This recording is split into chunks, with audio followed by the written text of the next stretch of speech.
15 میاشتې کېږي چې د اوما ویلفرډ ټرست موسسې په افغانستان کې د مرستې رسونې په برخه کې فعالیت پیل کړی او تر دې مهاله په ټول هیواد کې شاوخوا 100,000 کورنیو ته د خوراکي توکو مرستې رسولې دي.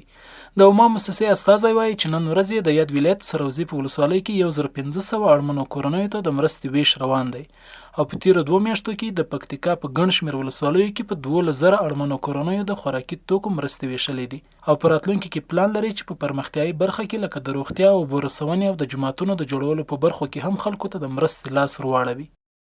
مختلف پلانونه لرو. موږ په خوراکي توکو توزیع کوو، د صحت برخه کې موږ مرسته کوو، جوماتونه، څاګانې، مختلف پروژو کې موږ کار کوو ان شاء الله آینده کې. ځای خلک په مرسته خوښ دي خو د لنډمهاله مرستو په عوض له دولت او خیریه بنسټونو غواړي چې په اساسي برخو کې ورته کاري فعالیتونه ترسره شي. د دې مرسته باندې موږ ډېر خوشحاله یو.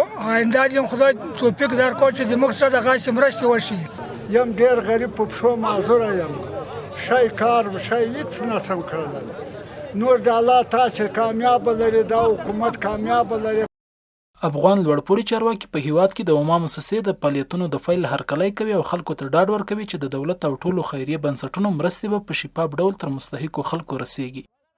پروسه خو دلته تاسې وینئ چې ډېره په شفافه توګه باندې تصمیم شوې ده او ترتیب شوې ده او ښه په شفافه او څه کومه ګډوډي هم نشته پکې، ښه په منظمه توګه باندې پروسه مخته ځي.